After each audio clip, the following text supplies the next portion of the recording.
இல்ல மணிவண்ணன் சாரை பொறுத்தளவுக்கு அவர் வந்து ஒரு கதை களஞ்சியம், ஒரு அற்புதமான ஒரு மனிதர். ஆரிக்கு வந்து அந்த படம் பிடிச்சிருக்கு. பட் அந்த படம் வெற்றி படமான்னா இல்ல. ஏன் வெற்றி அடையவில்லைங்கிற ஒரு கேள்வி இருக்குல்ல. இன்னைக்கு சமூகத்திற்கு ஓரளவுக்கு பொருந்தக்கூடிய ஒரு கதையை நீங்க சொல்லணும். ஆக்சுவலா வந்து இளையராஜா மாதிரியான ஒரு மகா மேதைகள், நம்முடைய மாநிலத்துக்கு கிடைத்த மிகப்பெரிய சொத்து இளையராஜா. இன்னைக்கு உலகத்தின் எத்தனையோ நாடுகளில் இளையராஜாவுடைய ரசிகர்கள் இருக்காங்க. மொழி புரியாதவர்கள் கூட. ஹாய் விப்ளே ட்ரெண்டிங் நேயர்கள் எல்லாருக்குமே வணக்கம். நான் ஐசக். இன்னைக்கு வலைப்பேச்சந்திரன் அவர்கள் முதல் பகுதி, இரண்டாம் பகுதி, இந்த மூன்றாம் பகுதியில் ரொம்ப சூப்பரான ஒரு விஷயத்த சொல்றது காத்துட்டு இருக்காரு. தெரிஞ்சுக்கலாமா?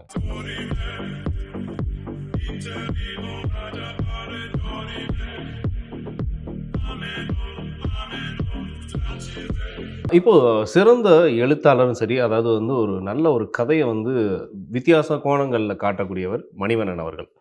மணிவண்ணன் அவர்களுடைய படத்தில் நிறைய விஷயங்கள், பிடிச்ச விஷயங்கள் நம்ம நிறைய பிடிச்சிருக்கு. அவர் நடிப்பும் அந்தளவுக்கு இருக்கும். பட் அவருடைய உதவி இயக்குநர்கள்ட்ட நடிக்கும் பொழுது கூட ஒரு மரியாதை நிமித்தமாக சார் அப்படின்ற வார்த்தையை தவிர்த்து வேறு பேச மாட்டார் அப்படின்ற ஒரு விஷயம் சொல்கிறாங்க. ஸோ மணிவண்ணன் சார் பற்றி கொஞ்சம் பேசலாம்.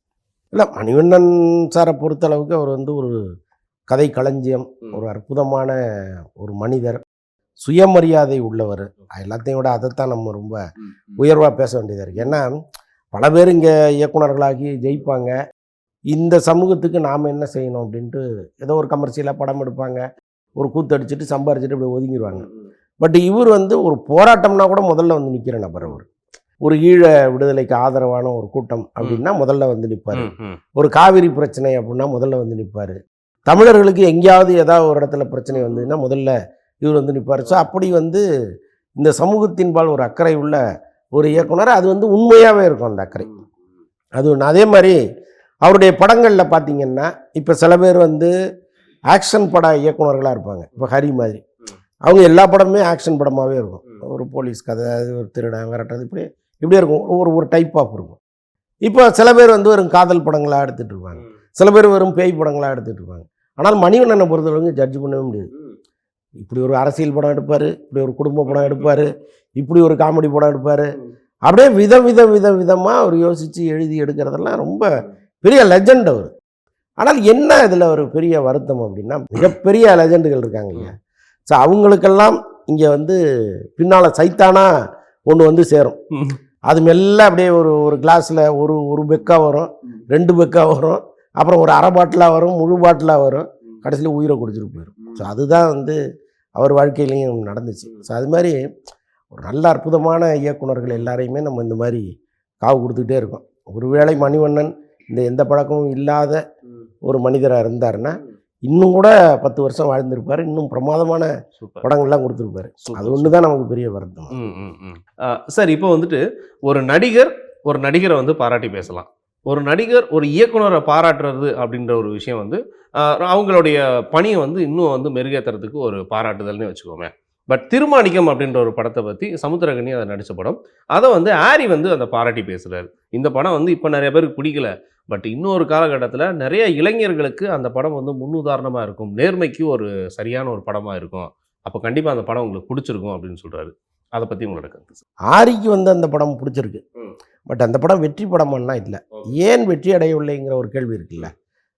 இன்னைக்கு சமூகத்திற்கு ஓரளவுக்கு பொருந்தக்கூடிய ஒரு கதையை நீங்கள் சொல்லணும். இப்போ அவ்வளவு நல்லவனா ஒருத்தன் இங்கே இருக்கானான்னா பெரும்பாலும் இல்லை.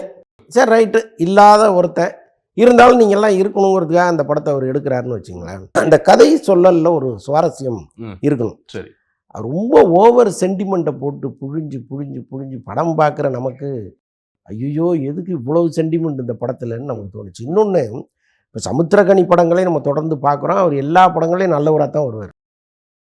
இப்போ அவர் வந்து ஒரு லாட்ரி சீட்டு வியாபாரி. பாரதி ராஜா அவர்கிட்ட ஒரு லாட்ரி சீட்டு வாங்குறாரு, பணம் கூட கொடுக்கல. நான் அப்புறம் தர்றேன்ப்பான்ட்டு சொல்லிட்டு போகிறாரு. நான் பணம் கொடுத்து வாங்கிக்கிற வரைக்கும் இந்த லாட்ரி சீட்டை நீ வச்சுக்கன்றாரு. அந்த லாட்ரி சீட்டுக்கு 1 கோடி ரூபா விழுந்துருது. இப்போ பாரதி ராஜாவை தேடி போய் அவர் கொடுக்கணும். ஒன்றும் பணம் அவர் கொடுக்கல. இவர் நினச்சிருந்தா இவரே வச்சுக்கலாம். ஆனால் இவர் போய் கொடுக்க போகிறாரு. நடுவில் ஒரே இடையூறுகள். எப்படியாவது இந்த இதை கொடுக்காம வீட்டிலேயே அவர் மனைவியை இந்த லாட்ரி சீட்டை கொடுக்க விடாமல் பண்ணி இந்த பணத்தை நம்ம எடுத்துக்கணும்னு அவங்க மனைவி கூட அவருக்கு ஒரு ப்ரெஷர் கொடுப்பாங்க. இதையெல்லாம் தாண்டி சமுத்திரகனி எப்படி போய் இந்த லாட்ரி சீட்டை பாரதி ராஜாட்ட ஒப்படைச்சாருங்கிறது தான் கதை.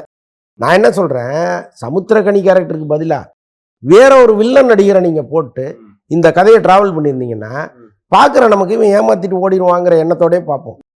அப்போ இவன் கொண்டு போய் பாரதி ராஜாட்ட கொடுக்கும்போது நமக்கு ஒரு அடடா இப்படி நம்ம நினச்சோம் இப்படி பண்ணிட்டானே அப்படின்னு இருக்கும். நீங்கள் சமுத்திரக்கனியை வச்சுக்கிட்டு அவர் நல்லவன்னு நீ எதுக்கு சொல்ல போகிற? அவர் நல்லவர் தானே, அவர் கொடுக்க தான் போகிறாரு. மேலே இடி விழுந்தாலும் அந்த இடியை அப்படியே தள்ளி விட்டுட்டு, ஒரு மின்னல் வந்து அடித்தாலும் மின்னல் அப்படி தள்ளி விட்டுட்டு, ஆறு வந்து அப்படியே ஒரு அமுக்குனாலும் அடியால் நீந்தி போய் பாரதி ராஜரை கொடுத்துருவாருன்னு நமக்கு தெரியும். அப்போ அதில் என்ன இருக்குது, என்ன சர்ப்ரைஸ் இருக்குது? அப்போ எதுக்கு வந்து நீங்கள் இந்த படத்தை எடுக்கிறீங்க? இன்னொன்று வந்து எல்லா கேரக்டருமே அழுது வடிஞ்சு கதறி கண்ணீர் விட்டு அப்படி அவசியம் இல்லைங்கிறேன். நம்ம வீட்டில் துக்கம் இருக்கும், பக்கத்து வீட்டுக்காரன் சிரிச்சுக்கிட்டு இருப்பான். பக்கத்து வீட்டில் ஒரு பெரிய பிரச்சனை இருக்கும், அதுக்கு அடுத்த வீட்டில் இருக்கிறவன் வேற மாதிரி வாழ்ந்துட்டு இருப்பான். அப்படி நீங்கள் கலவையாக தானே காட்டணும். எவனை பார்த்தாலும் அழுது வடிஞ்சு கண்ணீர் வடித்து பிரச்சனையாகி எத்தனை வருஷத்துக்கு முன்னாடி வர வேண்டிய படம். இப்போ இன்றைக்கி ஏதோ ஓடிடியில் வந்த பிறகு அதை நிறுத்தி பார்த்து நல்லா இருக்குன்றாங்க. இன்னொன்று, இந்த படத்தை நல்லா இருக்குன்னு சொல்கிறதுக்கே ஒரு காம்பெயின் நீங்கள் நடக்குது. தயவுசெய்து நல்லா இருக்குன்னு 4 வரி சொல்லிட்டு போங்கங்கிற அளவுக்கு அது நடக்குது. ஏன் நான் இவ்வளவு இதை சொல்கிறேன்னா, இப்போ பார்க்குறவங்களுக்கு இந்த படத்தை ஒருவேளை போய் பார்க்குறவங்களுக்கு அதில் நான் ஒரு கேரக்டரில் வருவேன். ஒரு கேரக்டர் இல்லை, அந்த படத்தை விமர்சனம் பண்ணுகிற ஒரு ஆளாக நான் ஒரு ஃப்ரேமில் வந்துட்டு போவேன். பல பேர் கேட்பாங்க, டேய் நீயே அந்த படத்தில் வர்ற, நீ இவ்வளோ குறை சொல்கிறியன்னு. நான் ஒரு நடுநிலை, என்னுடைய நண்பர் தான் அந்த டைரக்டர். அவரை குறை சொல்லணுங்கிறது என்னுடைய நோக்கம் இல்லை. நாம் வந்து சொல்லணும், நண்பராக இருந்தால் கூட நம்ம தவறுகளை சுட்டி காட்டணுங்கிறதுக்காக நான் சொல்கிறேன். இதற்கு அப்பாற்பட்டு அவர் என்னுடைய நல்ல நண்பர், அது வேற. ஆனால் இந்த படத்தை வந்து ஒரு ஓடாத படத்தை ஓடிச்சுன்னு இவங்க ஏன் இப்படி முட்டு கொடுக்குறாங்கன்னே எனக்கு புரியல. நீங்கள் அந்த கதையினுடைய திருப்பங்கள் நிறையா இருக்கணும். எல்லாமே யூகித்து எதிர்பார்த்து அப்படியே தான் இருக்குது. ஸோ அதனால் எனக்கு அந்த படம் பிடிக்கல. பிடிச்சவங்க வேணால் அதை பிரமாதமாக பேசட்டும். இப்போ ஆரி சொன்னாருன்னு சொல்கிறீங்க, அவர் என்ன கட்டாயத்தில் சொன்னாருன்னு எனக்கு தெரியாது. அவரை லைட்டெல்லாம் நிறுத்திட்டு தனியாக கூப்பிட்டு உட்கார வச்சிங்கன்னா அவர் ஒரு பக்கம் புலம்புவதற்கும் வாய்ப்பு இருக்குது, அவங்களுக்கு தெரியாது. Okay sir. சார், இப்போது விமான நிலையத்தில் பார்த்தீங்கன்னா இளையராஜா அவர்கள்ட்ட பத்திரிகையாளர் திடீர்னு ஒரு சந்திப்பு, அதில் எங்கே என்ன நடந்தது அதை பற்றி சொல்லுங்கள். ஆக்சுவலாக வந்து இளையராஜா மாதிரியான ஒரு மகா மேதைகள், நம்முடைய மாநிலத்துக்கு கிடைத்த மிகப்பெரிய சொத்து இளையராஜா. இன்றைக்கி உலகத்தின் எத்தனையோ நாடுகளில் இளையராஜாவுடைய ரசிகர்கள் இருக்காங்க. மொழி புரியாதவர்கள் கூட இளையராஜாவுடைய இசையை கேட்டு யார் அவர் அப்படின்னு கேட்டு தேடி வந்து அவரை பார்த்துட்டு போகிறாங்க. ஒன்றும் இல்லை, நான் ஒரு விஷயம் கேள்விப்பட்டேன். ஏதோ ஒரு நாட்டில் தமிழ் பாடல், அங்கே யாரோ ஒரு கடை வச்சுருந்துருக்கிறார் நம்ம ஊர் ஆள். இளையராஜா பாட்டை ஒன்று போட்டிருக்காரு. அந்த பக்கமாக போன, இப்போ உள்ள மாதிரி இன்டர்நெட்டு இல்லாத காலம் நான் சொல்கிறது வந்து, இப்போ தட்னா யூடியூப்பில் வரும்ல, இந்த காலம் இல்லை, அது ரொம்ப முந்தைய காலம், ஒரு 80s 90sலன்னு வச்சுக்கிங்களேன். அப்போது ஒரு 2 பேர் அந்த பக்கமாக போகிறவன் இந்த பாட்டை கேட்டு நின்றுட்டான். என்னடா இப்படி ஒரு இசை, இது வரைக்கும் நம்ம கேட்காத ஒரு இசையாக இருக்க அப்படின்னு நேராக அந்த கடையில் போய் என்னையா ஏதுன்னு விசாரிக்கும்போது, எங்கள் ஊரில் ஒரு இசையமைப்பாளர் இருக்கார், அவருடைய கேசட் இதுன்னு சொன்னோடனே ரொம்ப ஆர்வமாகி அந்த பாடல்லாம் அங்கே கேட்கணும்னு உட்காந்து கேட்டுட்டு அங்கேருந்து கிளம்பி வந்துட்டாங்க இளையராஜாவை பார்க்குறது. ஸோ அப்படி வந்து உலகத்தின் மிகப்பெரிய இசை மேதை அவர். அவருக்கு பர்சனலாக அவர் வேறு மாதிரி இருக்கலாம், அவர் கோபக்காரராக இருக்கலாம், டக்குன்னு மனசில் நினைத்ததை பளிச்சுன்னு வெளிப்படையாக சொல்கிற நபராக இருக்கலாம். அதன் காரணமாக பல பேருக்கு அவர் மீது எரிச்சலோ வருத்தமோ எது வேணாலும் இருந்து தொலைச்சிட்டு போகட்டும். ஆனால் இன்றைக்கி அவர் லண்டனில் போய் சிம்ஃபோனி இசையை பண்ணுறதுக்காக போகிறார். அது ஒரு பெரிய கனவு. உலகத்தின் மிகச்சிறந்த இசை மேதைகள் செய்யக்கூடிய ஒரு வேலையை இளையராஜா பண்ண போகிறார். நம்ம ஊர்லேருந்து போகிறாரு, நம்ம தான் அவரை வாழ்த்தி வழியும். அவரே சொல்கிறாரு, நான் ஒரு நல்ல காரியத்துக்கு போகிறேன், என்னை வாழ்த்துங்கன்றாரு. அப்படி கேட்குற மனுஷனா அவர் வாயை திறந்து கேட்குறாருங்கும்போது அப்படியே மாலையை போட்டு அவரை ஆராதித்து அனுப்புறது தானே நம்முடைய வேலையாக இருக்கும். அங்கே வந்து ஏடா கூடமாக கேள்விகளை கேட்டு அவரை எரிச்சல் ஊட்டி ரொம்ப அதை பார்க்கும்போது நமக்கு ரொம்ப வருத்தமாக இருந்துச்சு. ரொம்ப இப்போ இருக்கிற அந்த ஜென்ரேஷன் இருக்குல்ல, இவங்களுக்கு யாருடைய பெருமையுமே தெரிய மாட்டாங்க. எவ்வளோ பெரிய லெஜண்ட் அவருங்கிறதே தெரியாமல் சிம்பு பீப் சாங் போட்டிருக்காரு, அதை பற்றி உங்களுக்கு என்ன கருத்து வச்சுருக்கீங்கன்னு ஒருத்தன் போய் கேட்குறான். அவரு பயங்கர கோபமாயிட்டார். அறிவு இருக்கா உனக்குங்கிறாரு. அறிவு இருக்கிறதுனால தான் நான் கேட்குறேன்றான். அவன் எப்படி இருக்கு பாருங்க. அவர்கிட்ட எதிர்த்து பேசக்கூடாதுலாம் கிடையாது. நீங்கள் அறிவால் அவரை வெல்றதுக்கு முயற்சி பண்ணுங்க, அது வேற.